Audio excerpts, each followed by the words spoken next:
Momentum Academy, tu connais? Oui, c'est notre école biblique, ministérielle et d'implantation de l'église Momentum. Peut-être que tu en as entendu parler, peut-être que tu as des questions et j'ai une bonne nouvelle pour toi. On veut te donner les bonnes réponses. Alors on t'invite à la porte ouverte virtuelle qui aura lieu très prochainement. Et pour répondre précisément à tes besoins, on t'encourage à poser tes questions en scannant le QR code qui s'affiche sur ton écran. On te parlera du programme, de la formation, des professeurs, des horaires et on répondra à tes questions. Alors rendez-vous très bientôt pour la porte ouverte virtuelle et peut-être à très vite à la rentrée. Bonjour à tous, bienvenue à Momentum en ligne. Je suis le pasteur David Potier et j'ai le plaisir aujourd'hui de vous accueillir, de vous souhaiter la bienvenue. Et c'est moi qui va être votre prédicateur invité aujourd'hui. Dans quelques instants, on va avoir ensemble un message qui s'intitule « Le rêve de Dieu et la prière ». On va voir comment la prière est ce qui relâche le rêve de Dieu dans nos vies. On va voir comment on peut rebâtir la muraille de prière dans nos vies, dans nos familles et tout autour de nous. Mais juste avant, on va avoir un temps de louange, tout le monde ensemble. Bonjour à tous, bienvenue à l'église Momentum. Est-ce que ce matin, il y a des gens qui étaient là pendant cette semaine de jeûne et prière? Levez la main, levez la main, levez la main ceux qui étaient là. Est-ce que vous avez reçu les amis? Est-ce que vous avez vécu quelque chose d'extraordinaire? Vous savez, je crois qu'il y a encore des choses pour nous ce matin à vivre dans la présence de Dieu. Et Dieu ne mérite pas le bon, il mérite le meilleur de nous. Il mérite la primeur, les amis. Donc toute la force, toute la joie, tout le zèle que vous avez ce matin, on va tout concentrer pour louer notre Dieu et déclarer « Il est la lumière ». Vous êtes d'accord? Alléluia, c'est parti les amis.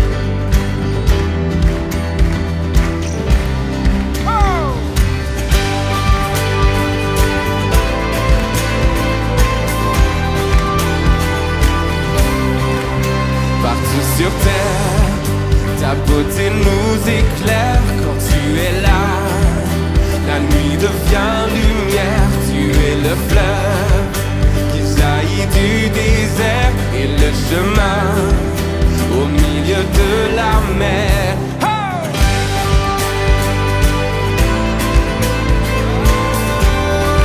Ensemble les amis, partout sur terre, ta beauté nous éclaire quand tu es là.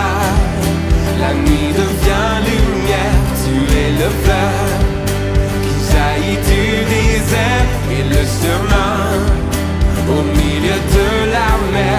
Dieu, tu es la lumière, tu ne faiblis jamais, tu es l'espoir, tu vis en moi, oh, et dans l'obscurité, tu ne faillis jamais, tu es l'espoir, tu viens éclairer ma voix. Oh, oh, oh, oh, oh, oh, oh, oh, oh. Seigneur,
c'est bon d'être dans ta lumière, mon papa.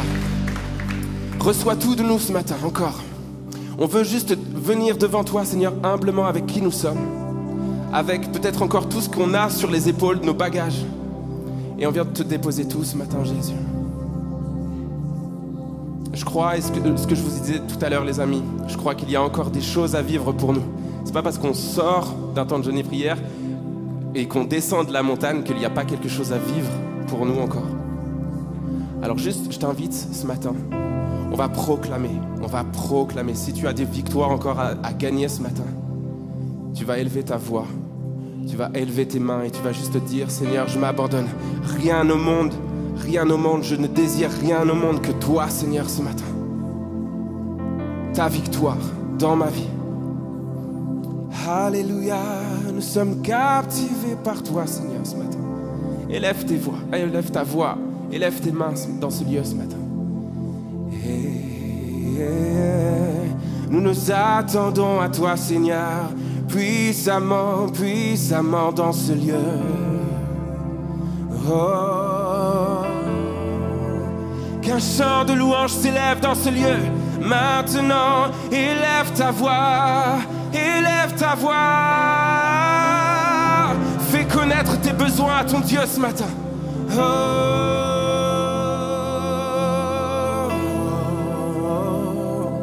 Jésus, captivé par ta présence, mon Dieu. Je veux demeurer là à tes pieds, captivé par ta sainte présence. Je veux m'abandonner, je ne cherche pas ta main. Je ne cherche pas ta main, non Seigneur, non. Tu ne me dois rien, tu m'as comblé au-delà de ce que tu peux faire. Je veux ton cœur et pardonne-nous, Seigneur. Oh, quand nous sommes loin de toi. Oh, pardonne-moi quand tout n'est qu'une habitude. Chante, élève ta voix. Oh, pardonne-moi quand j'oublie pour qui je chante. Je veux tout recommencer, mon Dieu. Oh, j'ouvre à nouveau mon cœur à vous. Oh, Seigneur, entends tes enfants. Pardonne-moi. Oh, pardonne-moi quand je ne pense qu'à moi seul. Oh, pardonne-moi lorsque toi seul ne suffit pas. Je veux tout recommencer. J'ouvre à nouveau mon cœur à toi. Et nous sommes captivés par toi, Seigneur, dans ce lieu. Captivés par ta présence, Seigneur. Je veux demeurer là à tes pieds, captivé par ta sainte présence. Je veux m'abandonner, c'est le désir de nos cœurs ce matin. Je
Rien au monde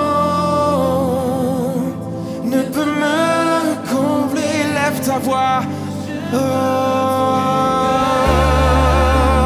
rien au monde, rien au monde ne peut me combler. Je veux ton cœur, c'est le cri de nos cœurs, Seigneur. Nous voulons ton cœur cet instant. Regarde au monde ne peut me combler. Une dernière fois, les amis. Je veux.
Ta présence, mon Dieu. Oh, viens dans ce lieu en cet instant. Mon ami, tu sais, là, Dieu a déjà agi. Dieu a déjà tout accompli à la croix. Il t'a tout donné. Il t'a tout donné. Est-ce que dans ce lieu, on peut élever nos mains et juste en signe de reconnaissance, apporter une louange vraie et sincère à notre Dieu? Oui, Seigneur, tu veux notre cœur. Oui, Seigneur, tu veux tout de nous. Et nous nous présentons devant toi avec le meilleur, pas juste le bon, mais le meilleur de nous-mêmes, mon Dieu. Avec notre louange sincère, avec toutes nos forces, avec toute notre joie, avec notre zèle, mon Dieu. Oui, Seigneur, nous voulons ton cœur. Et reçois tout de nous en cet instant, Seigneur. Reçois tout de nous. Qu'un chant s'élève dans ce lieu. Élève ta louange. Élève un parfum de bonne odeur. Oui, Seigneur, nous sommes captivés parfois. Captivé par ta présence. Oh, chante l'église. Je veux demeurer. Je veux demeurer. Oh, dis-lui ce matin. Qu'un chant s'élève. Captivé par ta sainte présence. Je veux m'abandonner. Je ne cherche pas ta main. Dis-lui. Je ne cherche pas ta main, mais tu ne me dois rien, tu m'as comblé au-delà de ce que tu peux faire. Je veux ton cœur, Jésus, maintenant. Oh, viens encore régner sur mon être entier, Jésus, dis-lui. Sur mon être entier, Jésus. Oh, tu viens maintenant, Seigneur, et nous t'élevons, Jésus, car tu es digne en ce matin d'être glorifié. Amen.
sur le trône.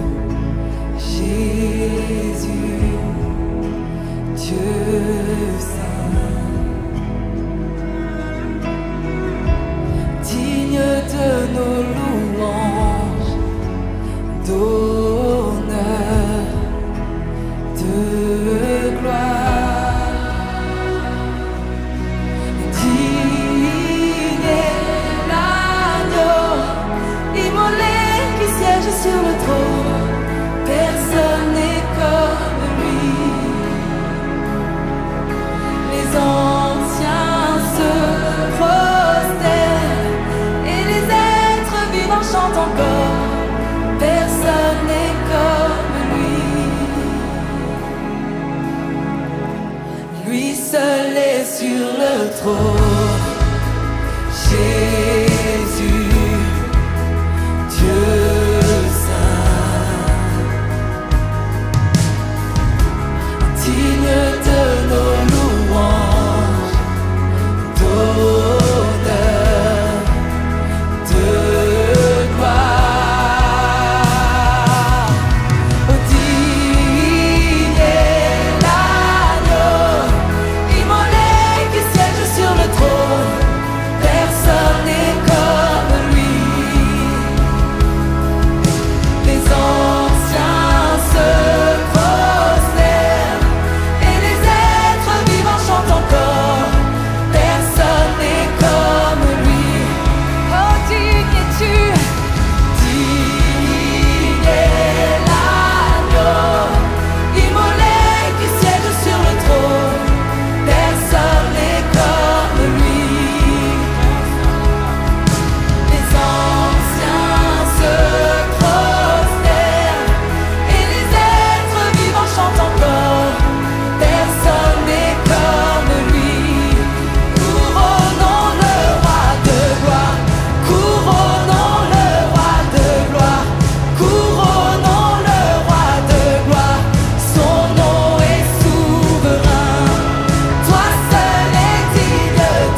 Tu es notre roi et notre sauveur. Personne n'est comme toi, Jésus.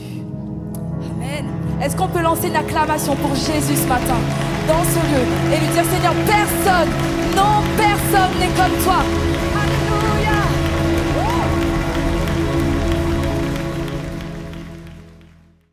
En attendant, je suis très heureux à nouveau d'être avec vous pour vous présenter l'orateur de ce matin. Comme vous le savez, à chaque jeûne et prière, on a souvent un invité. Et cette année, on a un invité exceptionnel. Il s'agit du pasteur fondateur de l'église de La Chapelle à Montréal. C'est une église d'inspiration. Ils ont implanté plusieurs lieux. Ils ont aujourd'hui 3 lieux, sur le point d'en avoir 4 à Montréal, plus 1 à Gatineau. Ils font une œuvre magnifique. On les voit, on les a vus, on les voit, ils inspirent. C'est une église extrêmement pertinente. Là où Dieu les a placés, avec un message pour leur génération, pour notre génération. Et c'est aussi un son, beaucoup de chants qu'on chante ont été inspirés dans cette église, l'équipe de l'église. Donc je suis très heureux d'accueillir ce matin le pasteur David Potier. Et j'aimerais qu'on puisse l'applaudir. David est marié avec Karine. On dirait pas comme ça. Moi, je croyais que c'était un jeune, mais il n'est pas si jeune que ça. Il a 4 enfants.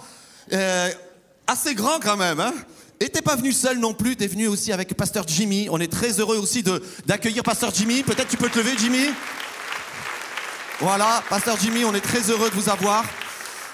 Et vendredi soir, on a eu une soirée magnifique. Le message que Pasteur David a apporté, vraiment, je parle moi à titre personnel, m'a vraiment impacté, m'a vraiment interpellé. On en a beaucoup parlé avec mon épouse et j'aimerais juste vous encourager à être réceptif à ce que Dieu a donné à David pour notre Église et pour chacun de nos vies. Il y a des choses, je pense qu'il y a vraiment des clés.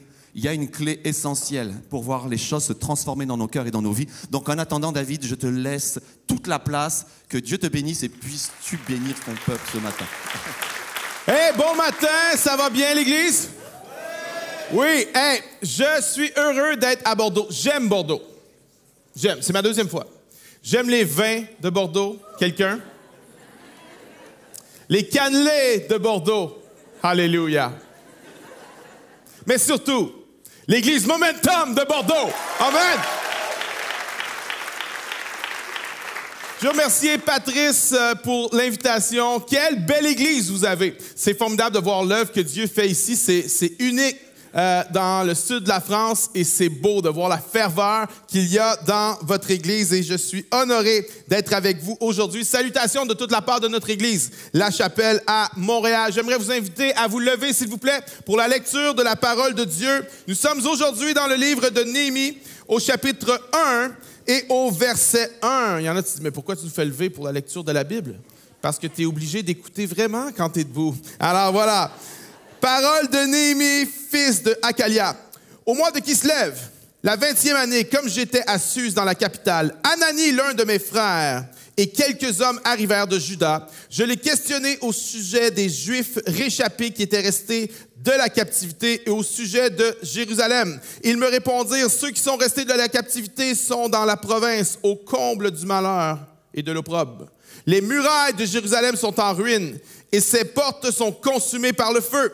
Lorsque j'entendis ces choses, je m'assis, je pleurai et je fus plusieurs jours dans la désolation. Je jeûnai et je priai devant le Dieu des cieux et je dis, ô Éternel, Dieu des cieux, Dieu grand et redoutable, toi qui gardes ton alliance et qui fais miséricorde à ceux qui t'aiment et qui observent tes commandements, que ton oreille soit attentive et que tes yeux soient ouverts. Écoute la prière que ton serviteur t'adresse en ce moment, jour et nuit, pour tes serviteurs, les enfants d'Israël, en confessant les péchés des enfants d'Israël, nos péchés contre toi, car moi et la maison de mon Père, nous avons péché.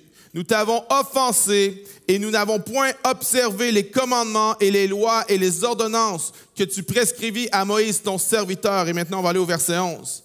Ah, Seigneur, que ton oreille soit attentive à la prière de ton serviteur et à la prière de tes serviteurs qui veulent craindre ton nom. Donne aujourd'hui du succès à ton serviteur et fais-lui trouver grâce devant cet homme. J'étais alors échanson du roi. Amen. Le titre d'aujourd'hui, les rêves de Dieu naissent dans la prière. Les rêves de Dieu naissent dans la prière. Et avant de vous asseoir, dites à au moins 2 personnes, Dieu a un rêve pour toi. Dites ça à quelqu'un de vous asseoir. Dieu a un rêve pour toi. Dieu a un rêve pour toi, mon ami. Yes! C'est tellement important de rêver. Une des choses qui nous rend différentes des animaux, c'est notre capacité de rêver. Les castors ne font pas de plans quinquennaux. Les caribous ne rêvent pas à propos du futur, mais nous, êtres humains, nous sommes créés à l'image de Dieu et nous avons cette capacité extraordinaire de rêver. La Bible est remplie de rêveurs. Dans l'Ancien Testament, Abraham, Jacob, Joseph et Néhémie étaient tous des rêveurs. Dans le Nouveau Testament, Pierre, Jean, Paul et les apôtres étaient tous des rêveurs. Tout le monde devrait rêver. Chaque chrétien devrait rêver. Ne dites pas « je suis trop jeune ». Certains parmi vous ici, on vous a dit que tu étais trop jeune. On t'a dit que tu étais trop jeune. Mais Dieu a dit à Jérémie « ne dis pas « je suis trop jeune ». Paul a dit à Timothée que personne ne méprise ta jeunesse. Je me souviens lorsque je suis devenu pasteur pour ados, j'avais 23 ans. Et si vous trouvez que j'ai une face de bébé à 45, vous imaginez ce que j'avais l'air à 23. J'avais l'air d'un des ados. Je me souviens d'un vendredi soir, j'avais totalement perdu le contrôle de la réunion. Il y avait des ados on avait un balcon, un jubé. Il y avait des ados qui sautaient du jubé jusqu'en bas. Et il y a un papa qui était arrivé tout à coup, puis il était offensé. Il dit, mais qui est responsable ici? Il me dit ça à moi. Il pensait que j'étais un des ados. Et là, je fais, c'est moi le responsable. J'étais jeune, mais on avait un appel et une vision de Dieu. Ne dis pas, je suis trop jeune. Mais aussi, ne dis pas, je suis trop vieux. Nous vivons dans un monde où on met une date de péremption sur les gens. Mais écoutez bien ceci, ce n'est pas votre âge qui détermine si vous êtes vieux.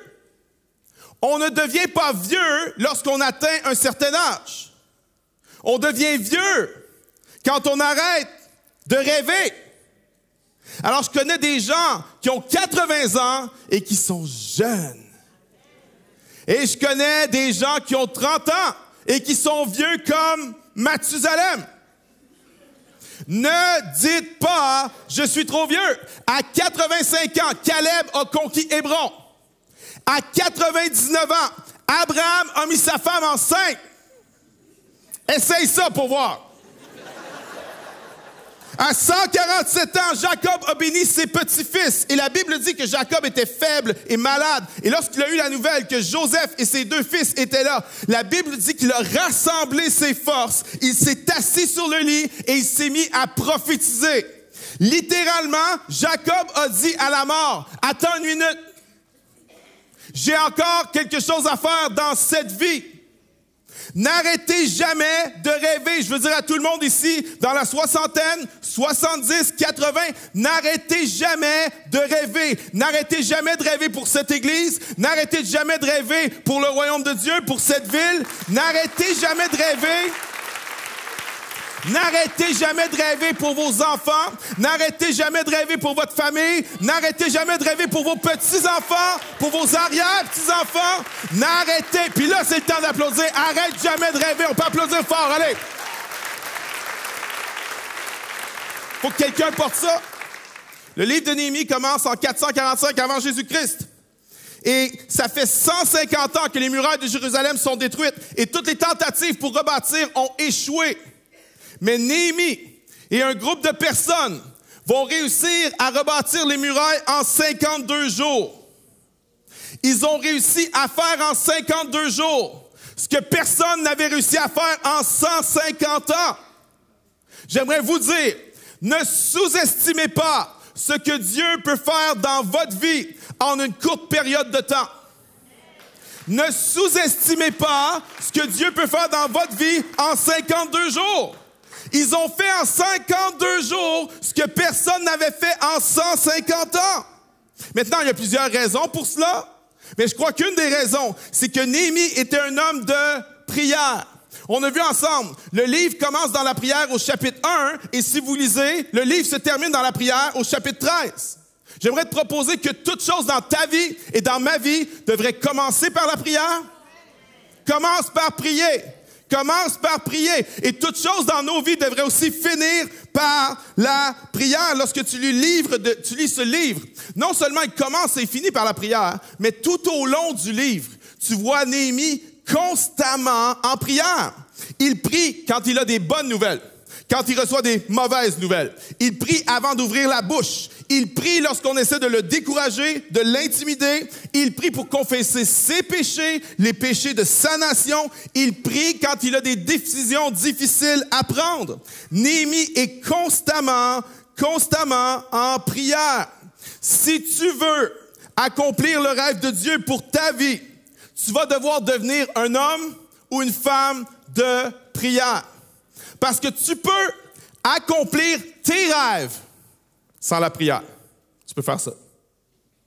Même les plus grands. Mais tu ne peux pas accomplir le rêve de Dieu pour toi sans la prière. Et Néhémie est cet exemple vivant d'un homme qui est constamment en prière. Néhémie pratiquait prier sans cesse avant que l'apôtre Paul dise prier sans cesse. Si Néhémie était vivant aujourd'hui, c'est le genre de gars, il prie dans la douche. Il prie dans la voiture en conduisant vers le travail. Il arrive 1 heure ou une demi-heure à l'avance au travail pour prier. Il prie au lunch, il prie à l'apéro, il prie toute la journée, il prie avant d'aller au lit. Parce que Néhémie savait que les rêves de Dieu, c'est dans la prière qu'on les reçoit. Les rêves de Dieu sont reçus dans la prière. Mais aussi, la prière sert de filtre. La prière vient filtrer nos motivations. Parce que tous les croyants ont 2 choses. Des ambitions qui viennent de Dieu et des ambitions qui viennent de la chair. Et ce n'est pas les ambitions de Dieu et les ambitions de la chair. Non, c'est les ambitions de Dieu et les ambitions de la chair qui sont enchevêtrées et mélangées ensemble. Et ce que la prière fait, c'est qu'elle vient filtrer. Filtrer, elle garde ce qui est de la chair et elle laisse passer ce qui est de Dieu. Parce que trop souvent, et aujourd'hui dans le corps de Christ, c'est un fléau. C'est une grande idolâtrie. Savez-vous c'est quoi une des plus grandes idolâtries aujourd'hui? Mon appel, ce que Dieu m'appelle à faire. Je t'ai appelé à faire des grandes choses pour Dieu. On a fait du rêve une idole. On a fait de l'appel une idole. Mais si on ne filtre pas à travers la prière nos appels, nos ambitions, on va venir à un moment donné, on va être incapable de faire la différence entre le rêve de Dieu et nos rêves. On va se mettre à penser que ce qu'on veut, c'est ce que Dieu veut. Et ça, c'est une autoroute vers la faillite spirituelle. C'est une des plus grandes idolâtries dans le corps de Christ aujourd'hui. Alors, on doit venir et passer au filtre, au tamis de la prière, nos rêves et nos ambitions, parce que ce n'est pas à propos du rêve en premier. C'est à propos de Dieu en premier. Je peux-tu entendre amen? C'est pas à propos du rêve en premier, c'est à propos de Dieu en premier. Et la prière vient filtrer. Mais aussi, la prière est capable d'ouvrir des portes qui étaient fermées.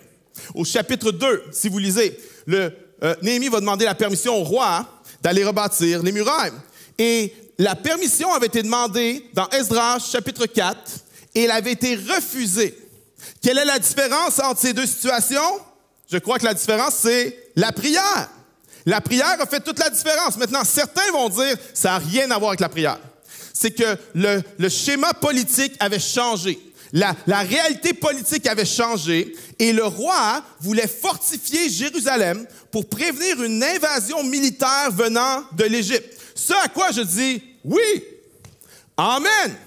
Mais nous savons que derrière la cause naturelle, qui est le roi, il y a une cause surnaturelle qui est le roi des rois.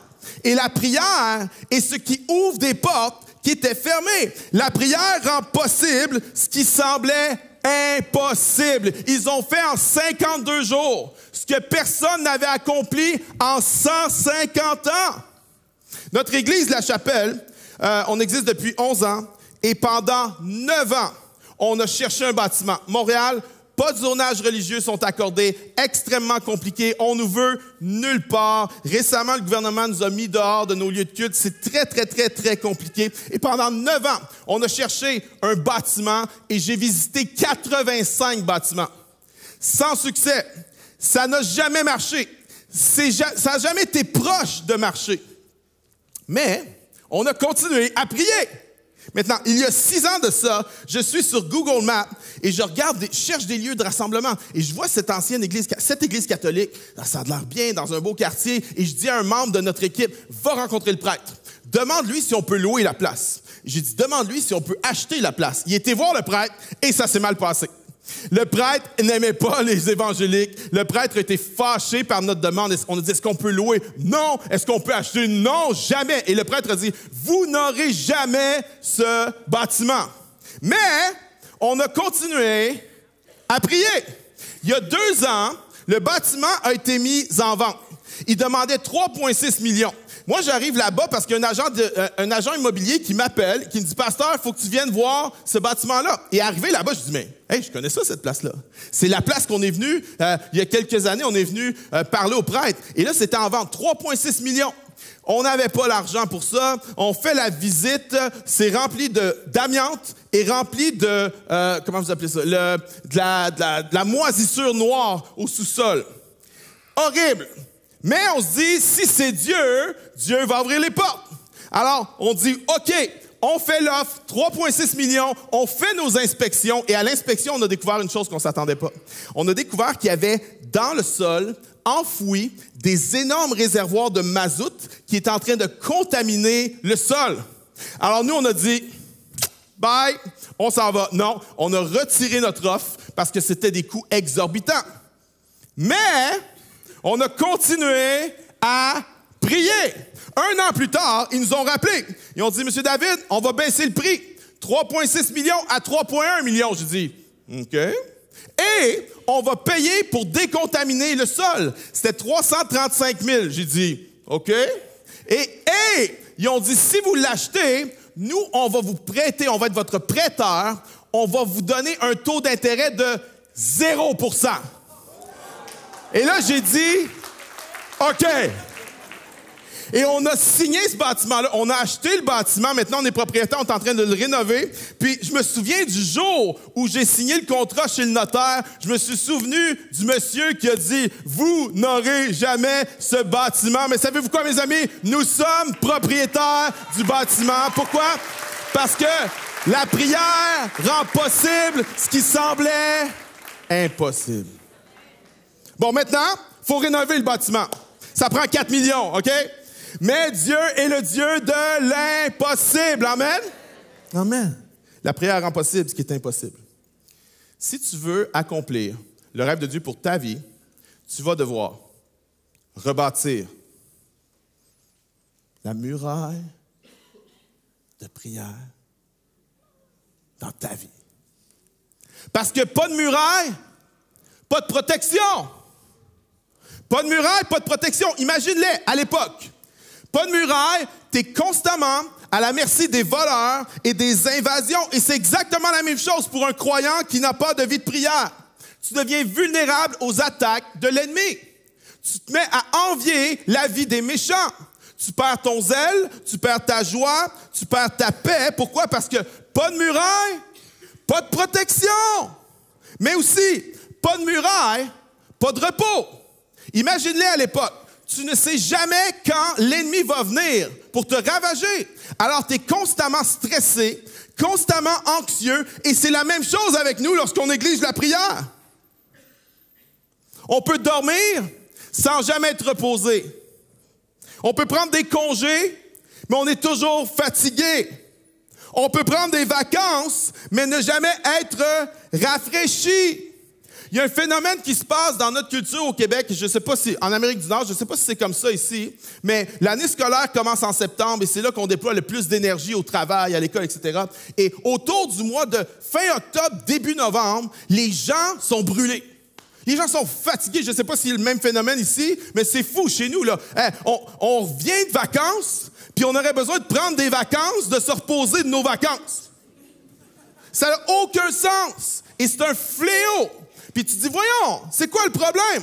Nos parents n'étaient pas brûlés à la fin du mois d'octobre. Nos parents n'étaient pas brûlés en novembre. Qu'est-ce qui se passe? J'aimerais vous proposer, voici ce qui se passe. Trop de ça. Trop de ça. Parce que tu t'en aperçois pas, mais ce truc-là te fatigue. Physiquement, émotionnellement et spirituellement. Et la seule raison pourquoi tu n'as pas le sentiment que ce truc-là te vole de l'énergie, c'est parce qu'il y a un rush de dopamine à chaque fois que tu mets ton doigt dessus. Mais ce truc-là nous fatigue. Pourquoi on est brûlé? Trop de ça? Pas assez de ça. Trop de ça? Pas assez de prière.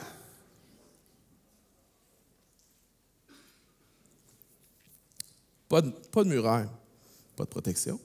Pas de muraille, pas de repos. Et en voici un autre. Pas de muraille, pas d'abondance. Dans les années 60, il y a une archéologue qui s'appelait Kathleen Kenyon et elle a fait des recherches à Jérusalem et elle a découvert qu'au temps du premier temple, il y avait à Jérusalem, dans la ville, des terrasses, multiples terrasses pour l'agriculture. Et j'ai une photo d'une idée à quoi ça peut ressembler. Maintenant, ce n'est pas ça, bien sûr, ce n'était pas celle-là. Mais voici l'idée. C'est que ces terrasses-là étaient destinées à l'agriculture et la façon que ça fonctionnait, c'est qu'une terrasse est maintenue en place par un mur de soutènement. Et une autre terrasse par un autre mur de soutènement, etc., etc. Et à la fin de la journée, tout ce système de terrasses-là est maintenu en place par une seule chose, la muraille de la ville. Alors, pas de muraille, pas de terrasse. Pas de terrasse, pas d'agriculture dans la ville, pas d'agriculture dans la ville, pas d'abondance dans la ville. Et c'est la même chose avec nous. Lorsqu'on néglige la prière, on peut travailler, mais c'est jamais assez. On sème beaucoup, mais on récolte peu. On travaille fort, mais nos greniers sont vides. On reçoit un salaire, mais c'est comme si on recevait notre salaire dans un sac percé. Pourquoi? Parce que pas de muraille, pas de protection, pas de muraille, pas de repos, pas de muraille, pas d'abondance. Néhémie savait que la prière, c'est une question de vie ou de mort. C'est une question de vie ou de mort. Pour toi, pour moi et pour nos familles. C'est une question de vie ou de mort. As-tu remarqué l'intensité du combat spirituel aujourd'hui? T'as remarqué ça? Si tu ressens pas ça, c'est peut-être parce que tu vas dans le courant de ce monde. Il y a une intensité au combat spirituel aujourd'hui. Célibataire, la pornographie est partout. Tu dois rebâtir la muraille de protection autour de ta vie. Les gens mariés, l'adultère est partout, normalisé. Nous devons rebâtir la muraille de prière autour de nos mariages. Parents, as-tu remarqué comment en 2018, on dirait que ça fait 100 ans déjà? Comment des jeunes sont dans une confusion totale? C'est un combat spirituel. Nous devons rebâtir la muraille de prière autour de nos enfants, autour de nos familles, parce que les temps ont changé. Les temps ont changé. C'est fini l'époque où tu as des bonnes valeurs, puis tes enfants vont adhérer à tes bonnes valeurs. C'est fini ça. Ça prend plus que ça. C'est fini l'époque où tu es un bon chrétien, tu viens à l'église, tu amènes tes enfants à l'église en pensant qu'ils vont marcher avec Jésus. C'est fini cette époque-là. Ça va prendre plus que ça. Mes parents m'ont emmené à l'église, ça a fait de moi ce que je suis aujourd'hui. C'est pas si mauvais, mais les temps ont changé. On n'a plus les vestiges d'une culture chrétienne qui nous aidait dans la bonne direction. Non, c'est fini ça. Si on veut que la prochaine génération marche dans les voies du Seigneur, ça va prendre de la prière. Il va falloir rebâtir la muraille de prière autour de nos enfants. Ça prend de la prière.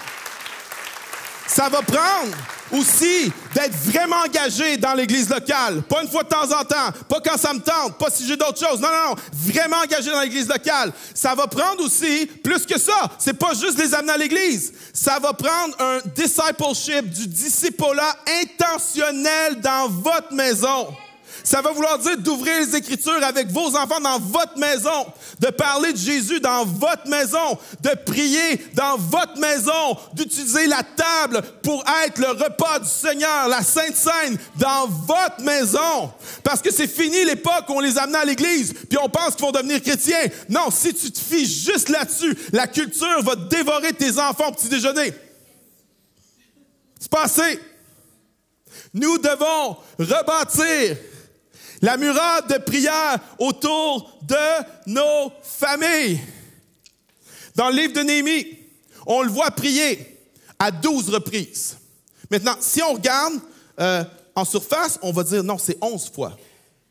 Mais lorsqu'on creuse un petit peu, on se rend compte qu'il y a une autre fois. En fait, c'est 12. Et je crois que ce n'est pas un accident. Vous connaissez le 12 dans la Bible, hein? 12 tribus d'Israël. 12 apôtres, ça représente le peuple de Dieu. Et je crois que voici le message. Pourquoi il y a 12 fois qu'on le voit prier? C'est que, en tant que leader spirituel, Néhémie n'était pas seulement appelé à être un homme de prière. Néhémie était appelé à amener une nation entière à être des hommes et des femmes de prière. J'ai une nouvelle pour vous. Vous êtes un leader spirituel. Oh non, pas moi, je suis pas un leader dans les... Non, vous êtes un leader spirituel.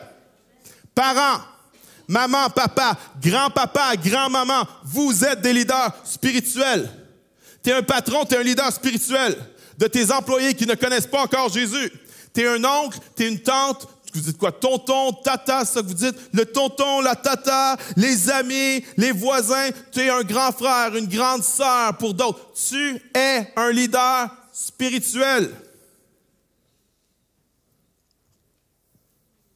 Tu es un leader spirituel.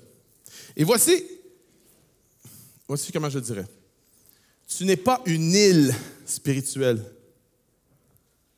C'est pas je vis ma vie spirituelle puis ça impacte moi. Non.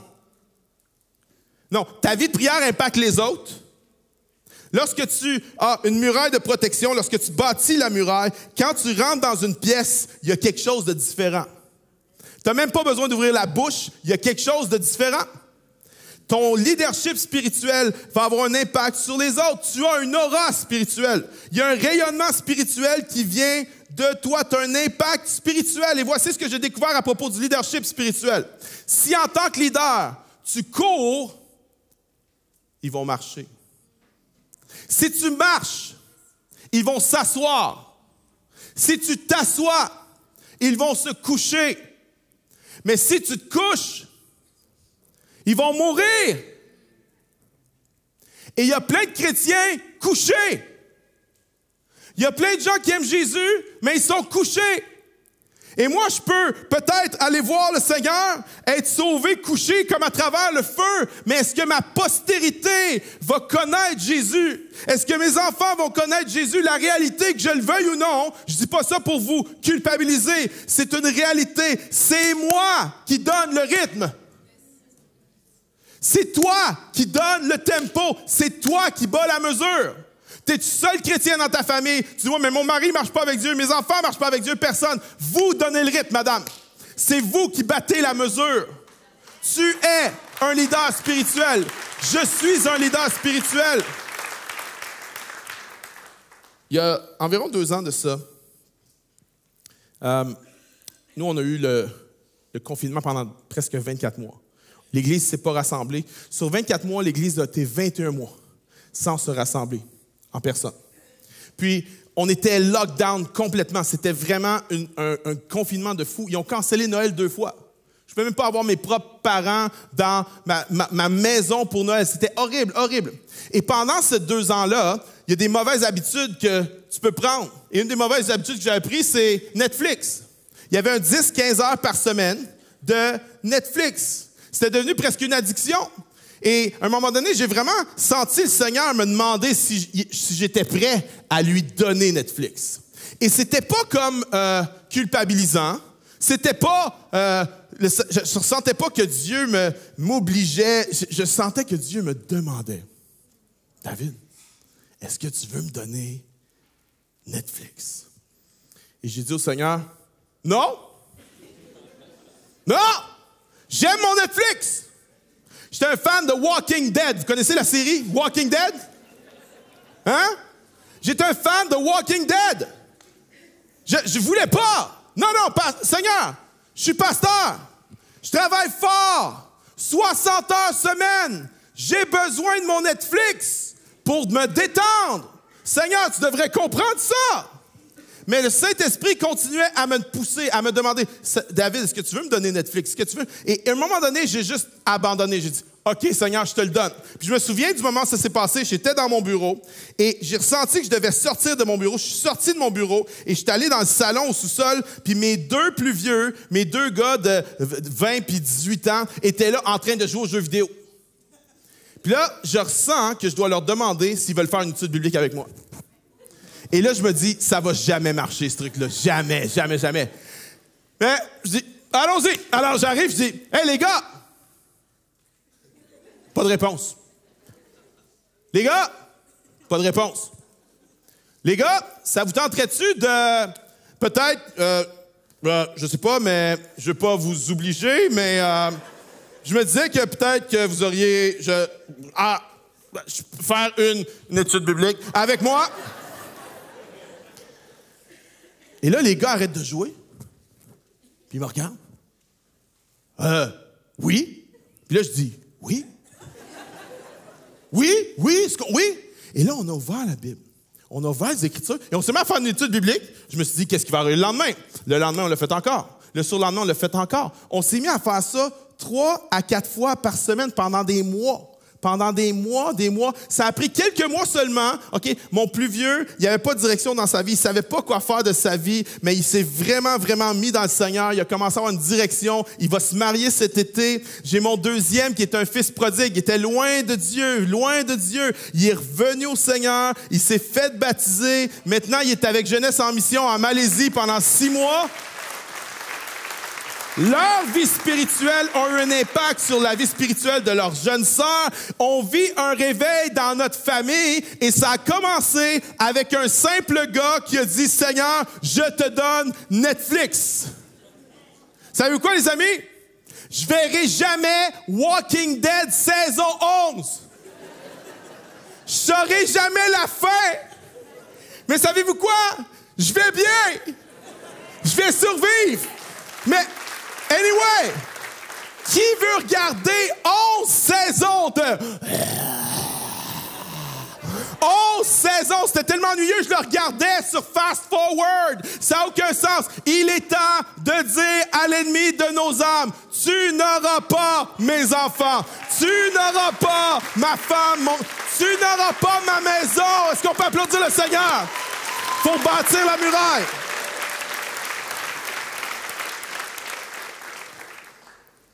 Maintenant, quand on parle de prière, je sais qu'il y a beaucoup de gens qui se disent « Amen, c'est vrai, c'est mon pasteur, mais le problème, c'est que moi, je ne suis pas bon pour prier. »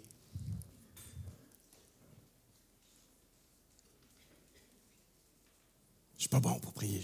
Je prie là, comme ça, à l'église, un peu à gauche, à droite, mais moi, je ne suis pas bon pour prier. J'aimerais te proposer un changement de paradigme. Est-ce que tu as donné ta vie au Seigneur Jésus-Christ? Si tu as donné ta vie à Christ, dis Amen. Est-ce que tu crois que Jésus est le Fils de Dieu? Si tu le crois, dis Amen. Est-ce que tu crois que Jésus est Seigneur? Si tu le crois, dis Amen. Est-ce que tu crois que Jésus est mort pour le pardon de tes péchés? Dis Amen.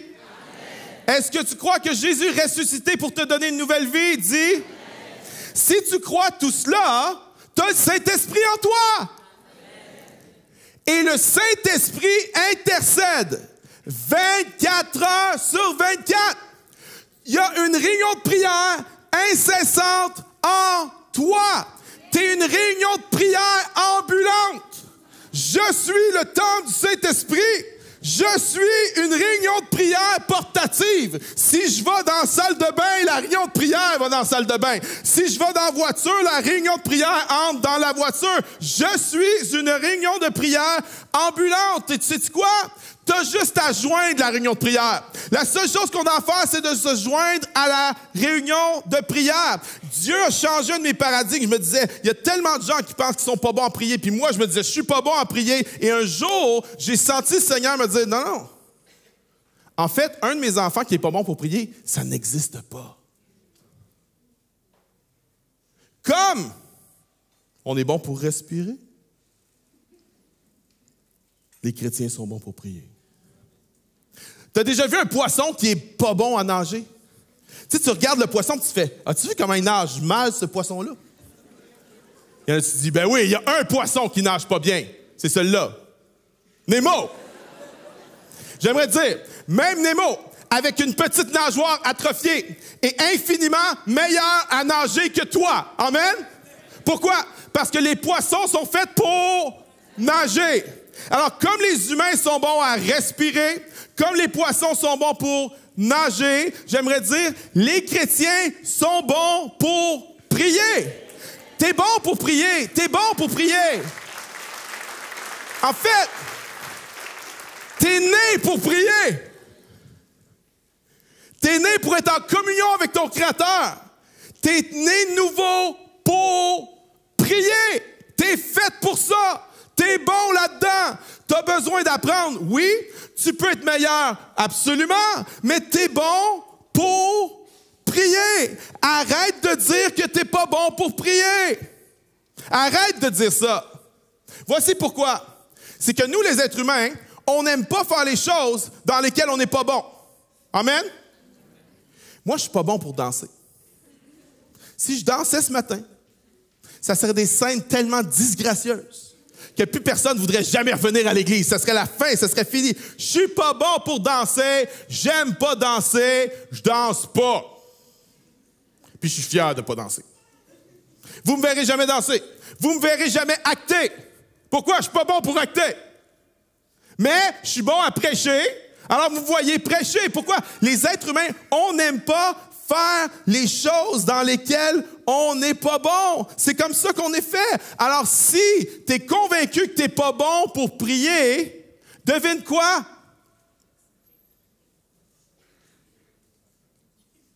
Tu ne prieras pas. Et l'ennemi tient tellement de personnes captives avec ça. Je suis pas bon pour prier, et parce qu'on pense qu'on n'est pas bon pour prier, on va pas prier. Tu es une réunion de prière ambulante. Arrête de dire que tu n'es pas bon pour prier. Je vais demander au pianiste de revenir, s'il vous plaît. Je vais terminer bientôt. Tu es bon pour prier. Je me souviens, il y a quelques mois de ça, on était dans une réunion de prière à l'église. Les mardis matin, on a un petit groupe qui vient. Puis, on priait. Une sorte de requête. On était en cercle. Puis, il y avait un gars qui était là. Il était nouveau. Puis, tu sais, nous, on prie les yeux fermés. Mais lui, il était super intimidant parce qu'il avait les yeux ouverts. Tu sais, c'est comme intimidant quelqu'un qui a toujours les yeux ouverts quand tu pries en cercle. Donc, on fermait les yeux. C'était juste plus rassurant comme ça. Tu sais, tu ignores que le gars... Et on prie. Tu sais, on fait nos petites prières de chrétiens. Puis, vous savez, c'est quoi des prières de chrétiens? Puis, lui, il a les yeux ouverts. Puis, il prie pas. Puis, à un moment donné, le gars fait quelque chose de super malaisant. Il se lève. C'est un nouveau. Il vient juste d'arriver à l'église. Il n'y a pas de background chrétien. Il se lève. Puis là, les yeux ouverts. Il dit, OK, là, je vais faire l'accent québécois. Là. Je veux être authentique pour raconter l'histoire de façon authentique. Seigneur! Les yeux ouverts. C'est moi! Richard! Et là, nous autres, les chrétiens, on était là. Puis il y a un grand sourire qui s'est mis sur nos yeux fermés. Parce que je me suis dit à moi-même, oh, ça va être une bonne prière. Seigneur, c'est moi, Richard! Ouais, ça fait longtemps que je t'ai pas parlé, là. Puis je ne sais pas quoi dire. Mais je voulais juste te dire, je suis là. Amen.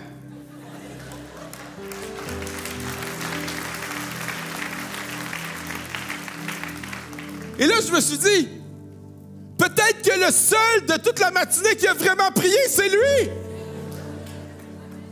Parce que nous autres, on était là avec nos versets, puis nos mots théologiques, justification, sanctification, lié, délié au nom de Jésus et tout notre jargon chrétien. Mais est-ce qu'on était vraiment là? Je sais pas. Mais lui, il n'avait pas le langage, mais il dit, Seigneur, c'est moi Richard. Je sais pas quoi dire, mais je veux que tu saches que je suis là. Amen. Ça, c'est prier. Ça, c'est la vraie prière. Je suis là. Je sais pas quoi dire. Seigneur, c'est moi, David. Je suis là. Je sais pas quoi dire. Parce que quand je regarde à ce qui se passe, je ne sais pas quoi dire. Ça va tellement mal. Je sais plus quoi faire. Je sais pas quoi dire. Mais je veux juste que tu saches une affaire. Je suis là. Ça, c'est la vraie, authentique prière de la foi. I'm there, Lord. Je suis là. Voici comment on doit prier. Seigneur, je suis là. Je sais pas quoi dire. Je sais pas quoi faire. Mais je suis là. Maintenant, qu'est-ce qu'on fait avec tout ça? OK. Vous avez eu une semaine de jeûne et prière. Vous avez vécu des moments forts toute la semaine. Puis je me suis dit, il faut que j'ai une parole pour eux pour venir comme mettre le point final à la semaine, venir terminer la semaine. Et voici ce que je crois qu'est la parole du Seigneur pour vous. La dernière chose qu'il faut faire après cette semaine de prière, c'est de retourner à la maison puis de dire, OK, il faut que je prie plus. Voici pourquoi. Vous avez déjà essayé ça. Ça n'a pas marché. La première question n'est pas « il faut que je prie plus ». Voici la question avec laquelle vous devez terminer cette semaine. Qu'est-ce que je dois arrêter? Parce qu'on veut tous prier plus. On veut tous passer plus de temps avec le Seigneur. Mais on a tous des assiettes pleines. Tout le monde a une assiette pleine, tout le monde. Retraités, étudiants, 3 travails, pas de travail. Tout le monde a une assiette pleine. Certains d'entre nous, on a une assiette pleine de Netflix. Certains d'entre nous, on a une assiette pleine de médias sociaux. Mais la vérité, c'est qu'on a tous une assiette pleine. Et voici la folie qu'on fait. On s'en va à la maison. On se dit, il faut que je prie plus. Mais on ne se pose jamais la question, qu'est-ce que je dois cesser? Si on veut prendre plus de temps avec le Seigneur, il faut d'abord enlever quelque chose. Qu'est-ce que tu dois enlever? Pour moi, c'était Netflix. Je l'ai enlevé. Fini Netflix. Pour toi, ça peut être autre chose. Mais la question, c'est qu'est-ce que tu vas enlever? C'est pas juste, OK, je vais enlever des médias sociaux, je vais passer moins de temps sur les médias sociaux. Non. C'est quand tu vas passer moins de temps sur les médias sociaux? Vois-tu, si tu ne réponds pas à ces questions-là, tu ne vas pas prendre plus de temps avec le Seigneur en prière. Qu'est-ce que tu vas enlever quand tu vas l'enlever? Puis il y en a, les choses que tu vas enlever, c'est des choses qui sont mal, des choses que tu dois te repentir. Il y en a, ce n'est pas nécessairement des choses mal, mais c'est juste des choses qui prennent trop de place. Qu'est-ce que tu vas enlever? Sais-tu que tu vas faire le 8 à 8? 8 à 8. Avant 8 heures le matin, le truc est dans le tiroir. Après 8 heures le soir, le truc est dans le tiroir. C'est-tu le 8 à 8? C'est-tu un 7 à 7? Sais-tu que le samedi au complet, il n'y a pas de télé, il n'y a pas d'écran? C'est quoi? Qu'est-ce que tu vas enlever pour passer du temps avec le Seigneur? Prends cet engagement d'enlever quelque chose de façon précise, mets la barre plus basse s'il faut. Tu n'es pas obligé de l'enlever complètement, Netflix. Moi, je l'ai enlevé complètement. C'est la meilleure affaire que j'ai jamais faite. Il y a un réveil spirituel dans ma famille parce que j'ai arrêté Netflix. Ça valait-tu la peine? Tu penses que ça valait la peine de ne pas voir Walking Dead saison 11 pour expérimenter un réveil spirituel dans ta famille?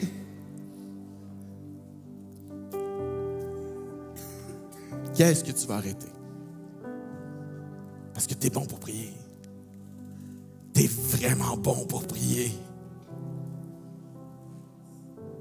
Puis le Seigneur t'attend dans le lieu secret.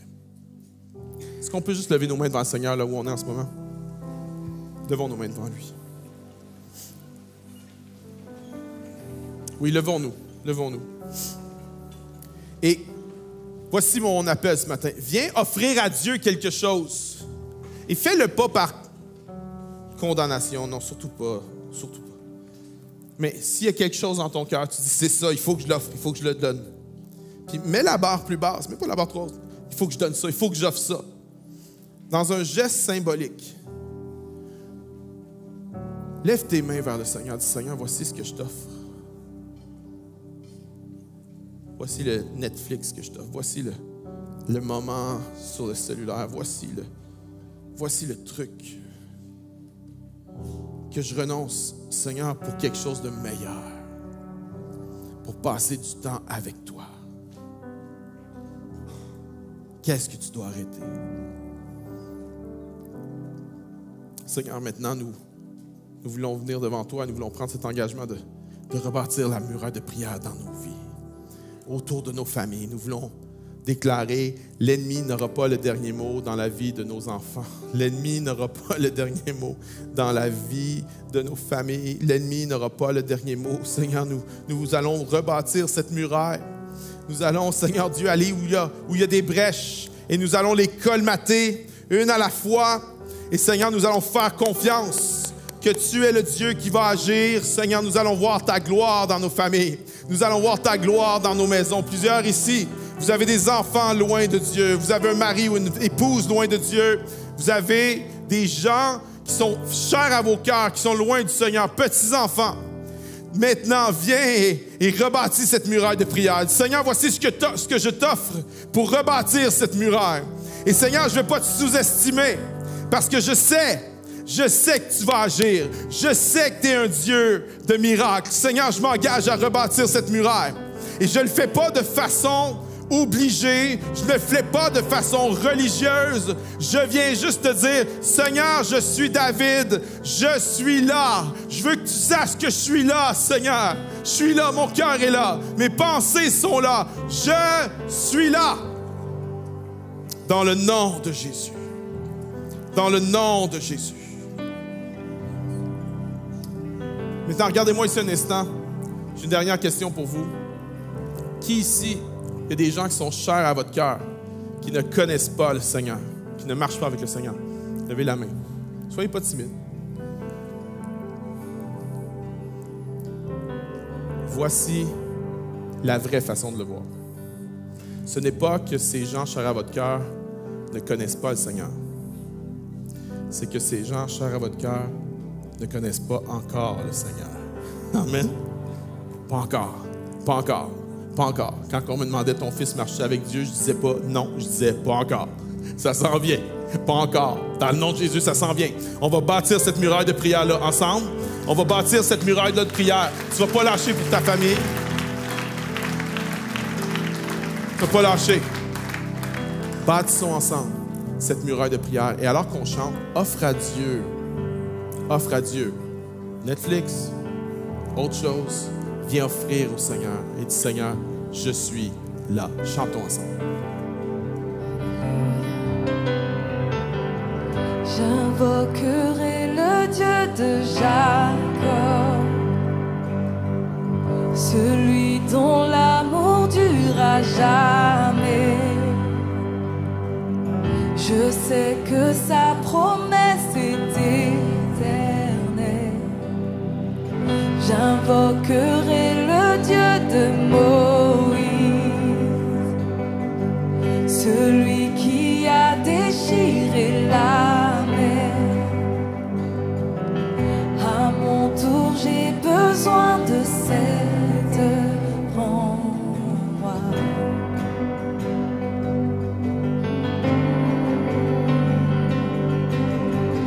Oh Dieu, j'ai besoin de toi. Mon Dieu, viens agir maintenant. Oui, agis maintenant.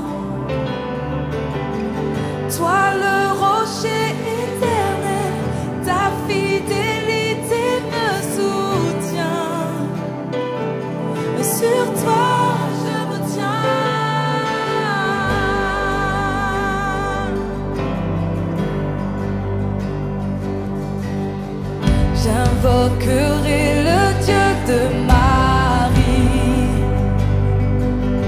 dont la faveur repose sur les humbles.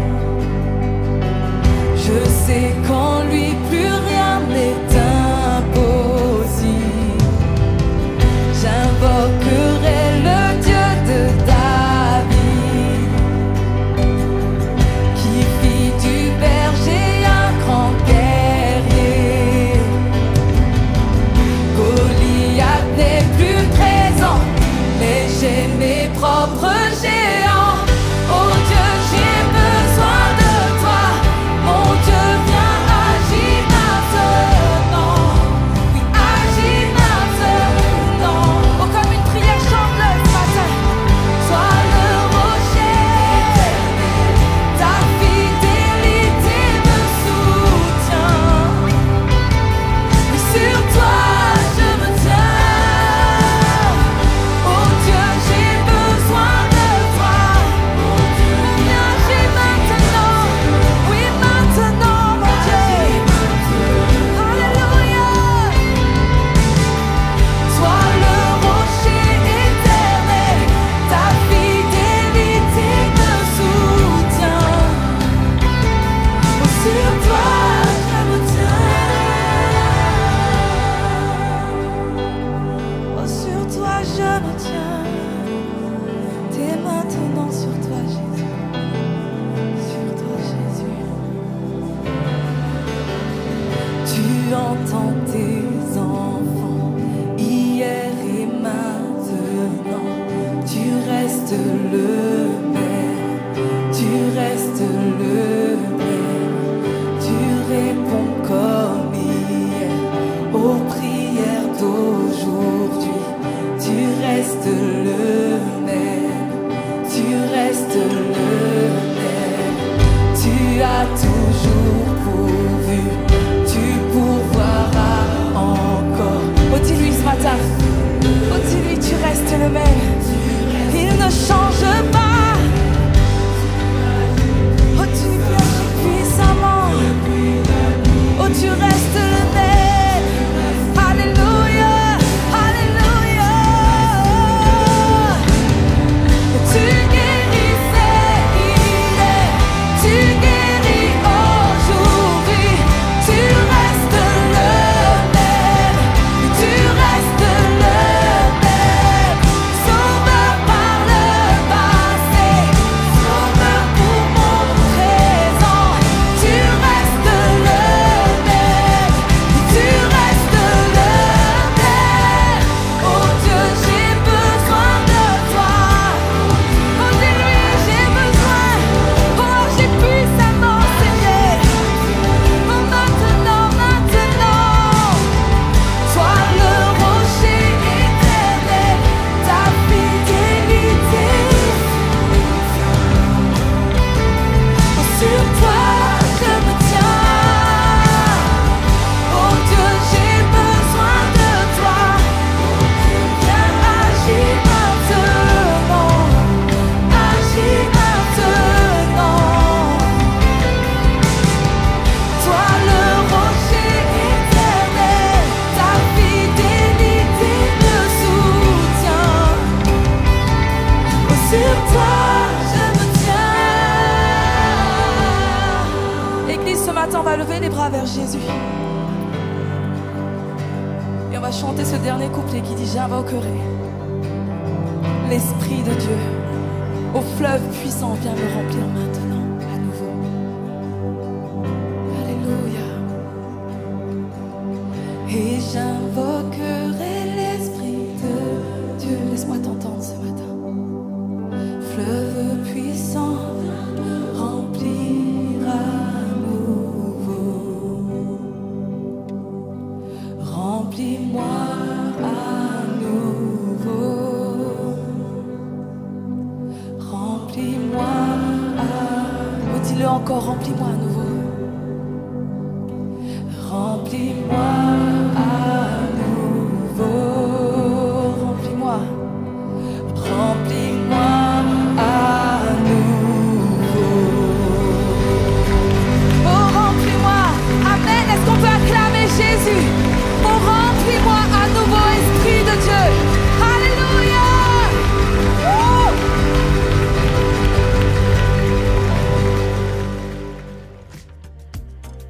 Bonjour à tous, merci d'avoir été avec nous ce matin.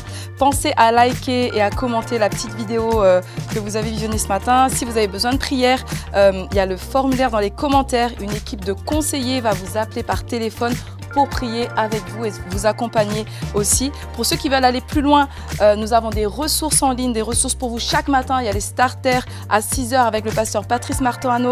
Il y a des clips musicaux sur la chaîne Momentum Music pour vos temps de louange.